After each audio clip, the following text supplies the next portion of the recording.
All right. So today on RCAM, we are going to be discussing the 38-year-old woman who is now realizing that she's been sold a bill of lies by feminism and she's given up her childbearing years. We're also going to explore whether or not men should take a bullet for women. And we are going to discuss the trannies that cosplayed as mothers in a, a hospital. So, all that and more today on RCAM.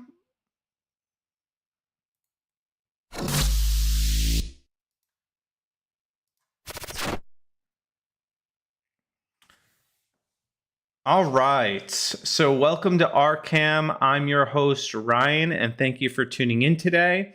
So, today we got a lot to get into. So, I frequently talk about feminism because I believe that it is a poisonous and toxic ideology that has contributed to the decline of civilization as a whole.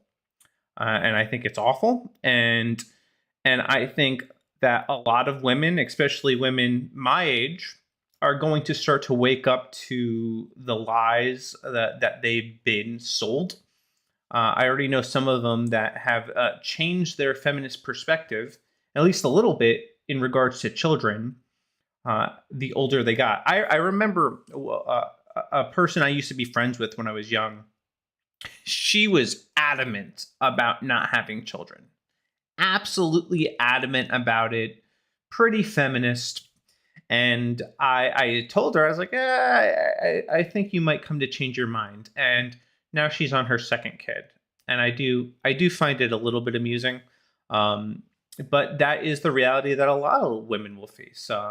They will realize that they would much prefer to have kids over a career. And unfortunately, though, many women are going to realize far too late. And I've seen women too that have wanted kids that waited too long, that missed out on that opportunity to have children. And it's devastating. And it's one of those things that you cannot outrun. You cannot outrun your biology. That's basically something Jordan Peterson says. And he's absolutely right. That is a reality that is coming, whether you like it or not. And unfortunately for women, there is a point where you can no longer have children. And when you hit that point, you hit that point. There's no going back. Now, the difference between your average, the difference between a career is that you can come back to a career. You can work later in life. You cannot have kids later in life. So you kind of have a window, and when it's closed, it's closed. And I don't think a lot of women really understand that. They've been bought into these lies to pursue, to be a career woman. And the price that they ultimately pay for it is family. And it's tragic when these types of things happen, especially when a woman comes to regret it, which most women will. So that brings me to kind of this first story that I want to get into with this 38-year-old woman who decided that she wants a baby and claims that she's been betrayed by feminism, and she has been. Now, I do not want to put all of the blame on feminism alone because I do feel like it robs women of their autonomy. Yes, feminism is a toxic ideology, but you still chose to do it. So at some level, you are reaping what you sowed. And you always had a choice, and it's unfortunate that you realized far too late.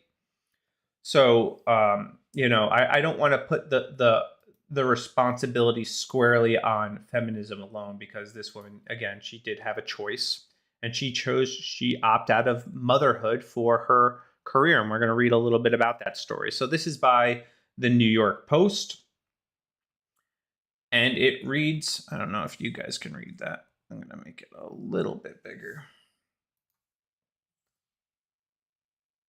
All right. A woman said she felt betrayed by feminism after deciding she wanted to settle down, have a family, and a husband as she approached her 39th birthday. Yeah, a little late. At one point during the interview with the Fox News Digital, she broke down crying, describing how she feared she would end up alone and childless. Melissa Persling recently wrote an essay for Business Insider titled, "I'm 38 and single, and I realized I want a child. I'm terrified I miss my opportunity." She said after it went viral in November, hate began to pour in from men telling her she's lived a selfish life. Persling has a much different account of her story.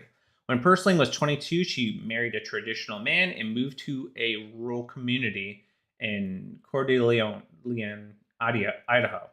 I butchered that. I know I did. Where she grew up.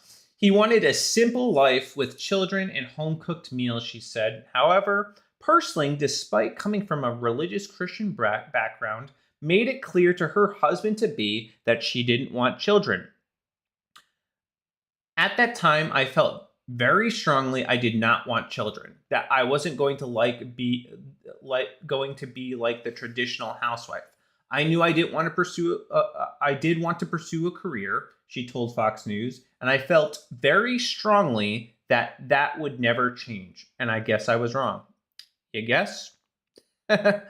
Persling said both her and her ex thought that love could conquer everything, but after 10 years, it was clear their differences in life were irreconcilable. I hate this. I absolutely hate the era. Did it say they were married? Yeah, husband to be. Yeah, so she was married. Persling said she became resentful when he would ask for dinner or for his laundry to be done. The audacity! What a terrible man! Of all the things to resent, doing basic chores isn't one of them. I could imagine coming home one day and my wife asking me to take out the garbage or mow the lawn, and me be like, "How dare you? How dare you? You are a strong, independent woman. You could do it yourself." It's just so crazy to me that these are the types of things that feminists told oppressed women. This type of nonsense is what is considered oppressive. Doing laundry and making dinner for your husband. Meanwhile, and this is a point that the red pill community makes that I actually think is a pretty valid one. Meanwhile, you work 8 hours a day, typically for another man, and you have no problem doing whatever he asks you to do. He wants the report immediately. That's fine. He wants you to be on time. That's fine. He has expectations of you to do this job that he's requiring you to do. You're not married to him. It's just a paycheck. You're not in love. I hope not in love with him. But yet you do it. And I do think, when Pearl Davis says that women have more respect for their bosses than they do their husbands, I think to some degree that is true. Because of the mindset. Imagine if your boss asked you to do something, to perform your job duties, and you said, "That's a little oppressive. I don't know how I feel about that.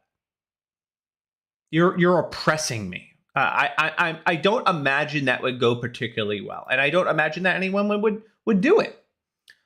But here we have these feminists, man, that they they get resentful for doing basic things. I did little to hide my disdain for our small town. He was a good and hardworking man, but I don't think I made him feel that way. Sounds like you didn't. Sounds like you didn't realize quite what you had. At 30, Persling and her ex divorced, and she swore off the idea of marriage.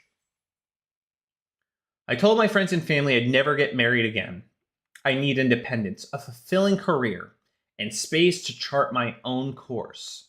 I didn't think marriage fit into that vision. I was content to look toward the future without a husband, children, or the trappings of a traditional wife. And this is one of the greatest lies, that the traditional life, the trad life, is a trap. No, it's freedom. It's actual freedom. It's something that both my wife and I long for. Right now, we don't have um, that trad life that we want. Both my wife and I work. That's not what we want. That's not the ideal. My wife would prefer to be at home with the children, um, and taking care of the home, and work being optional. Unfortunately, with the economy, it is what it is, and that's not the reality for us. But it's something that we are working toward, and I don't, it's not oppressive. Um, and I can understand, not wanting to be home all day alone with the kids and having nobody to talk to. And this is why I think church is such an important element to the trad life. Like, if you are not connected to your church, then I imagine it can get lonely. I imagine that it can feel a little isolating.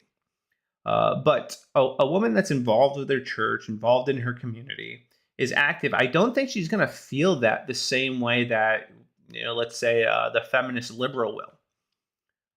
Because she's not spending all of her time at home. She's going out, she's interacting, she's having that socialization, which is important for women. So I do think that is something that does make a huge difference. All right. As she grew older, however, the fun career lifestyle being wined and dined, going to parties, began to get old. Yeah. Yeah. I mean, I imagine, I couldn't imagine being in my 30s and coming home to an empty house, coming home after work and there's nobody. Yeah. Eventually, drinking wine and going to parties and doing all this would get old. Or maybe it would just be an escape from the empty life that I'm coming home to. When she turned 38, terror began to take over. I was panic stricken. I really thought I'm going to be alone forever. It really scared me. I almost wrote the article as sort of a warning to other women. I don't want people to miss out on the important things in life because they're enjoying themselves, because I don't think that's ever going to really make you happy, she said. Just give me 1 second. I want to do something real quick. I want to get this shared over to my Twitter.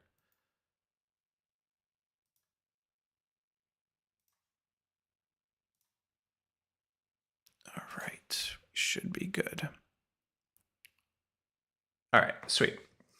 So, so she started to panic. And this is actually a reasonable response when you're approaching an age where it's going to be that much more difficult to start a family. Because, so she's 38. Now she has to find a man that's willing to date her in 30, and hope he's a good man too. Which, that's a task in and of itself. So then she has to want to find a man that also is this old and wants children, and then start a family, and that could take a long time. Vetting the right person could take a little bit. So she doesn't have any time to waste. So yeah, I imagine she was feeling dread. So she wrote in the article how she felt urgency to find a stable relationship and was rethinking about wanting marriage and children. I hardly recognized myself, she wrote in the article. I also began to feel selfish for spending so much time focusing solely on myself. My very existence started to feel shallow and hollow.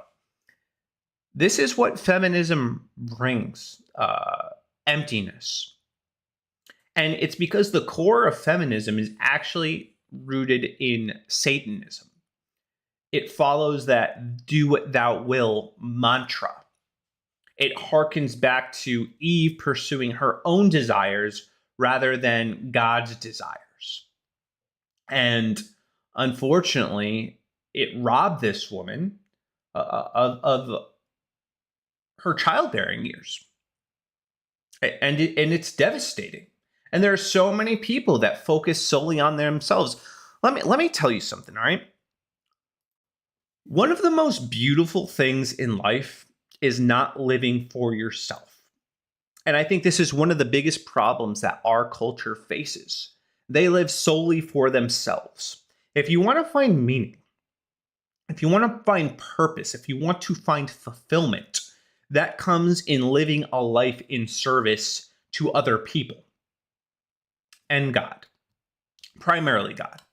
But that would then in turn put you in service to other people, because we're to love God with our whole heart and our whole minds and our whole souls and love our neighbor as ourselves.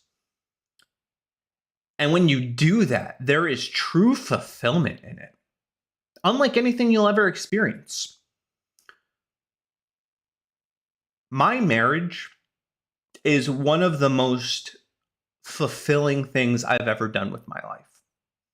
And I go back and I look at the decisions that I made with my life, my life, and following Jesus was the single greatest decision that I ever made, and then getting married is the second greatest decision that I've ever made, and then having kids. These have changed my life in profound ways, and I'm somebody that too has done my share of traveling. I did the party scene when I was in high school and a little bit, in college. And it is hollow and shallow and unfulfilling. At least compared to having children, I wouldn't trade 1 hour with my kids for any of those days spent partying and living a life of selfishness and serving my flesh. I wouldn't, because it gives my life meaning. It even brings meaning to things that might seem meaningless, or you might not be entirely fulfilled with. So I'm not somebody that is particularly crazy about my 9-to-5 job, but I find fulfillment in it because I know that it's the very means that I can provide for my family. And even though I'm not completely happy doing my job, I do find happiness and contentment knowing that my job is providing for my family. Like, that brings me great joy that I wouldn't trade for anything. And I think one of the lies that Gen Z and other millennials need to confront is this lie that you need to focus solely on yourself. It's a lie straight from the pit of hell. When you are so focused on yourself, you tend to eclipse the people around you and the relationships around you. And that's what's truly important, are other people. This life doesn't have any real meaning if it's not shared with other people. I don't know if any of you guys have ever read the book Into the Wild. It accounts a story of a guy named Chris McCandless who was kind of fed up with the material world, and he decides to leave the world behind him. He burns all of his money or gets rid of all of his money, and he goes off and he lives in the wild. And he's content for a long time, and he ends up going up to, I believe, the Arctic, somewhere in Canada. And he is living in the wild, and he wants to go back and cross the river because he realizes that he's made a mistake. He's eaten this fatal root, and he can't get back, and he's trapped in the woods, and he ends up starving to death. And in his journal, one of his final entries is that he writes, happiness is only real when it's shared. And he realized at the very end of his life that selfishness, pursuing life alone, life without other people is meaningless. And one of the beautiful things about this life is that we get to do it with other people. And that's one of the beautiful things about marriage and having children. And this woman, unfortunately, has robbed herself of that. And I hope other people read this article and use it as a cautionary tale. She writes, in retrospect, personally believes she had some self-discovery and work for herself to do, and it took time to sort through previous trauma, her parents' divorce, which she described as coming from a broken home, took time to heal and sort through to find out what she really wanted. I grew up in a fairly traditional family, but my parents divorced. I would say that probably had some effect on my feelings about family coming from a broken home. Yeah, I certainly don't think that helps, which is why divorce is such a problem. At one point, she recalled a man coming over to her in a coffee store who randomly told her not to lose hope and that God had a plan. Then a happy turn to Persling's story arrived when she described as the exception and not the rule for women her age. Shortly after penning the article, she dated a man who she previously befriended. They're already talking about marriage in the future. She dished out the details, so I don't really care about any of this. So this is the one God is preparing her for. So it looks like there could be a potential happy ending for this woman, which is good. And I hope that my sincere hope is that she does get married to this guy and that God blesses her with kids. I really hope that, because children are a blessing. They are. They bring you joy, and I'm not saying it's always it's always good. There's a fair deal of stress that comes with having children, but it's worth it. It's just a beautiful thing that cannot be replaced by anything in this world. And feminism, unfortunately, tells women a lot of lies.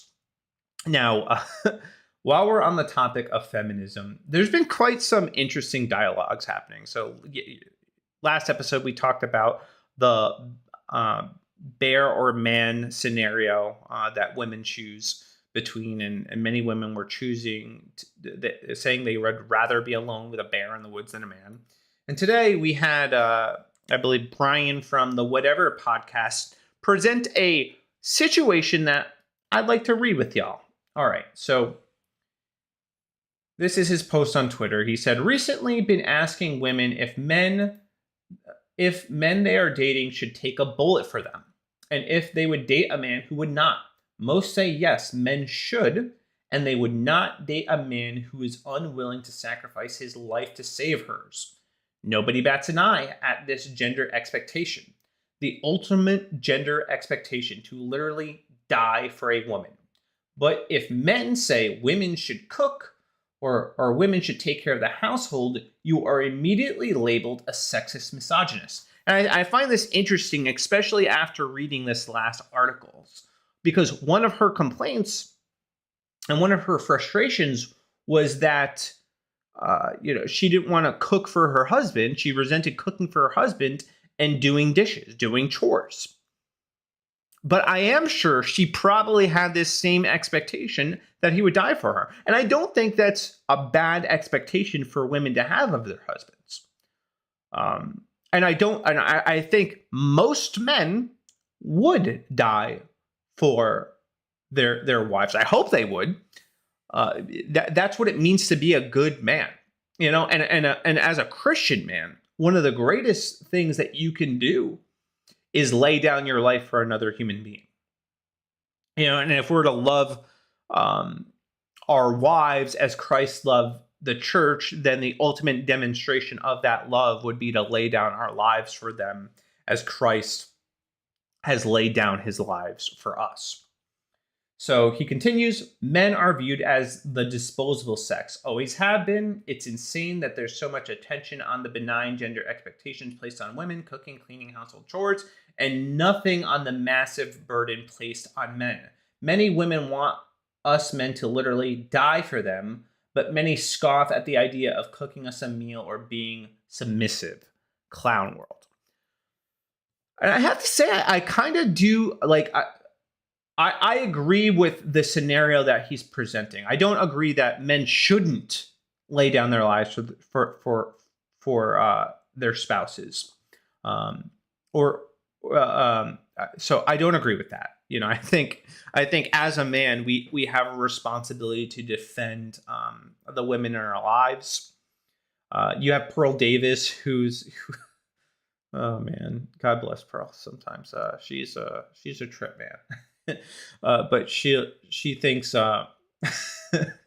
men should preserve their own lives because they're more valuable, and it's just counterintuitive to the nature of man. It just is, and it's cowardly. If you bought her argument and you're in a dangerous situation, and it's the man's life or the wife's life, and the man chooses to let his wife die,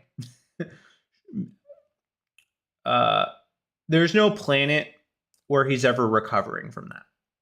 There just isn't. He's going to be looked at like the weakest, most pathetic man in existence, because it is a pretty pathetic thing to do. And she presented this scenario where basically the woman or the child shouldn't come before the man's life, but if they die, the man doesn't have anything to live for. Like that's his family. So I would gladly lay down my life for my wife and my children. And my ultimate hope is that if I did such a thing, that the other men in my life and the church would step up and help take care of my spouse. That would be my hope. But what I couldn't imagine doing is living a life where I allowed my wife and child to die and I didn't do anything to stop it. Like, that would be horrible. I wouldn't want to live anymore. I would lose my will to live because I wouldn't be able to face my own cowardice. But so I do want to get back to this tweet, though, because he does, I think the point that we should really focus on is there is this massive burden placed on men to lay down their lives for women. And I think that's good. But I do think the very least women could do is not complain about doing benign things. We don't expect you to lay down your lives for us. I would never want a woman to do that. As Matt Walsh said, if all a man wants is to come home to a clean house, a dinner, and a wife that's happy to see him. It doesn't take much to make a man happy. We want a wife that is genuinely excited to see us.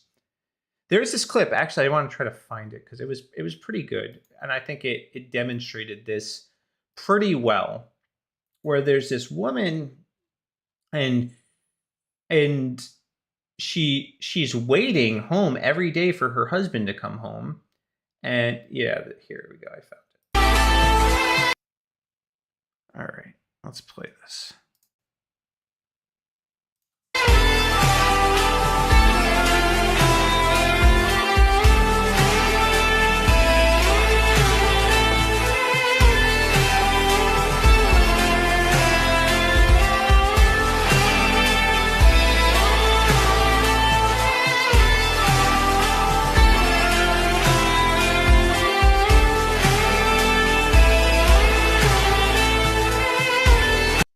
You guys get the point. Anyway, so yeah, this woman is waiting for her husband to come home, and she shows that she's genuinely happy to see him. And that it really doesn't take much to make a man happy. I mean, this would make most men happy. I know one of the highlights of my day is coming home and being greeted by my daughter and my wife. Or both my daughters. Typically my daughter will run and jump into my arms first, and then my wife comes over with a baby and gives me a kiss, and it's just one of those things that is the highlight of my day. Sincerely, being able to be greeted by my wife. Now, this doesn't unfortunately happen every day because my wife often works in the evenings, so it's me waiting for her to come home. in the evening to greet her, but we are genuinely happy to see each other. And this is something that I think is a perfectly rational thing for men to expect, and to expect their wives to do basic household chores. Now, I get, like, if you are both working, then you have to divide those chores up. There's just no way, or you're just gonna fall behind because it's impossible to do. Which is why I think homemaking is so important, because there's so much that needs to be done that there's just not enough time in the day. Especially you have two kids running around. That's what I do. I have two kids right now. It's tough to keep up with. Dishes and laundry, that's just nonstop. So because my wife works, I help carry the load. I do the dishes, I take out the garbage. She does laundry. She homeschools. We have a good kind of balance to our expectations for each other, and it's not one of those things where it's like we help each other out. So if my wife knows I'm having a bad day, or I have a lot going on, she'll carry a little bit more one day than I do, and vice versa. And this is part of the beauty of being married. You carry the weight for one another. You give it all. You help all. You see your spouse struggling. You see someone's having a rough day. You help them out. And that's one of the beautiful things about marriage. And you don't quite get that when you're serving your career. You don't quite get that if you let feminism build resentment in your life. You have to appreciate what you really have. And to further illustrate this point, I want to read or show you another tweet. This is by Isabel Maria De Luca. I don't think she's married, but she wrote, "I'm not a marriage counselor or anything, but have you tried being quiet and cooking your husband a steak?" Pretty funny, a little edgy. And this is the response she gets for saying it, though. So let's see if this is proportional. She's saying, cook your husband a steak. Be quiet, cook your husband a steak, give him a little bit of peace. And then this is the response she gets from it. Slit your own throat and off yourself, you effing blah, blah, blah. You're a piece of crap and you don't deserve any happiness. I just want you dead, you effing whore. Lovely. That's an unhinged response. And this is how poisonous feminism is. She says, be a little quiet, cook your husband some steak, and the response is kill yourself. Very, very disproportionate. And it lends credit to kind of some of what Brian was saying. It's not a lot. It's not a lot to ask for, or not a lot to expect. And you have some women, some of these people that have been poisoned by feminism, that find a reason to hate something so innocuous, something so simple. The very idea of serving your husband, the very idea of showing him sacrificial love by meeting his needs is met with scorn and resentment and visceral anger. It's just wild and unhinged to me that people would think this way. Absolutely nuts. Speaking of nuts, oh man. We'll get into something a little light, and then we'll jump into the next story, because I laugh, but it's something that actually makes me angry on a visceral level. So we had this post from Terror Alarm. It's from February 2023, and it's this logo. There are more than two genders. It has all these genders. So you have a female head and a male head and a female body. And what? Your arm is female? how does that work? How is your arm only female? It makes no sense. Um, Here you got one leg that's feminine. Is that like the leg that you don't work out? Is that what it is? That's the feminine leg. That's the feminine part. You just never work out that leg, or maybe that's the case with the arm. You just never lift on that arm. So this arm's all jacked, but you just leave this arm floppy. Is that what they're getting at? Like, it's so crazy. But to answer their question, or to respond to their statement, there are not more than two genders. There are only two genders. There's only the binary. There's only male and female. That's it. There's nothing in between. Cope. Deal with it. That's reality. We're not going to entertain anything other than reality itself, because this is abject madness. It still baffles my mind that we live in a time period that believes that you can be anything beyond male or female, that you could transcend your gender. You cannot. It's an impossibility. You cannot do it. You will never be able to do it. You can pretend, but we're not going to pretend with you. We're not going to affirm your delusion. We're not going to entertain for 1 second something that has no basis in reality. We are not going to prop up the lie, no matter how badly you want us to, because we all recognize that this is insane. We're not going along with it. Because when we do go along with it, it leads to stuff like this. And if this doesn't make your blood boil, I don't know what to tell you. So this is transgender woman, aka a man masquerading as a woman. And this is him laying in the hospital bed after his surrogate gave birth to the baby that he is going to have. Oh no, I'll put it back on her. I know, but her brother had that fault. Oh, he went right. Oh, right. Now she's chilling. With the blanket. Here we go. Oh, there she goes. Oh, yeah. She's so cool. She's mad. She was so strong. Aww. Dressing all at the same time, no pulses.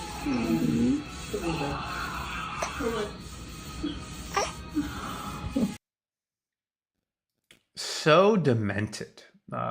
There's another one. I don't even. We'll play it briefly if I can play the whole thing.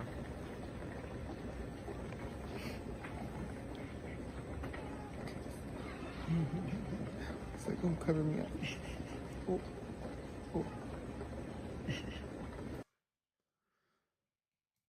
I am not a fan of surrogacy at all. I've been radicalized against it.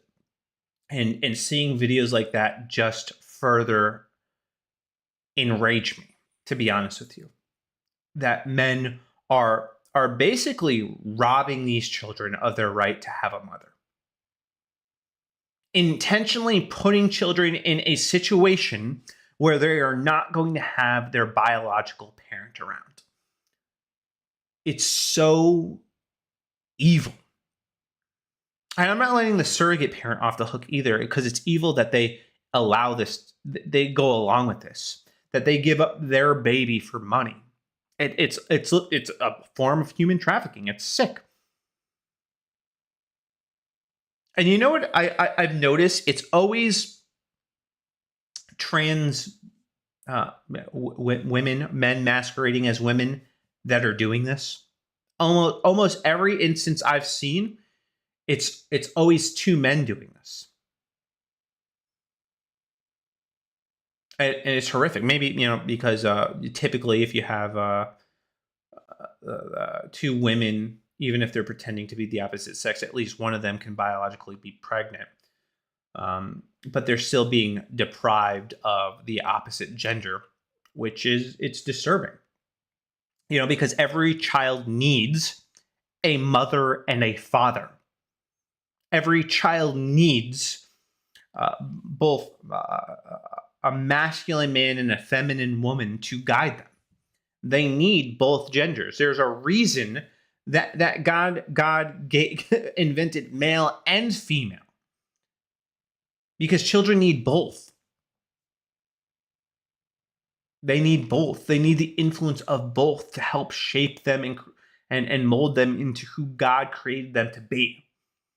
And it just disturbs me that you have people that are intentionally robbing children of a mother and a father. And you see some other videos to kind of contrast with this. But first, I want to show this video, or this picture.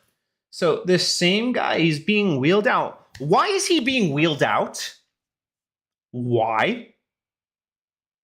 Oh yeah, it must have been real hard watching your surrogate have that baby, and maybe it's weighing on him. Maybe what he's doing is so evil that he's collapsing under the weight of it. What? Absolutely ridiculous. Absolutely ridiculous. All right. So here's a real video. So this is a baby met with her real mother to be comforted.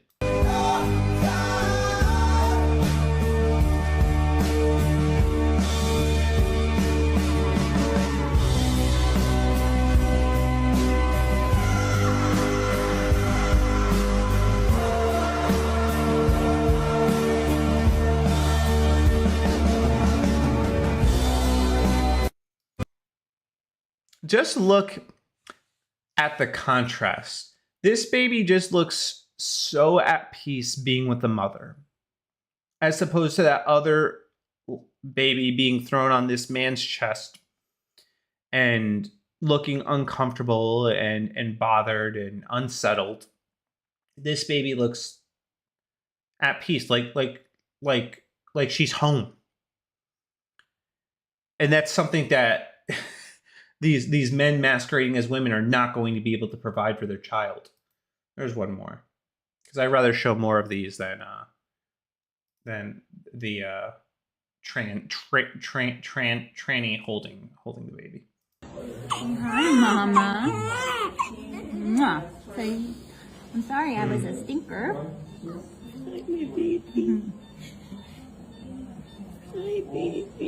She's looking at you. She's really beautiful. She's looking at you. Hi, Daddy. Beautiful. Absolutely beautiful. It just brought me back to having my second daughter, and just what a profound experience that was. And it just makes me all the more grieved that there are people that are depriving children of this connection that they have with their mothers, and that there are mothers that are going along with it, that they're selling their babies. I can't imagine the identity crisis these kids are going to have. Being raised by two men, knowing that your mother sold you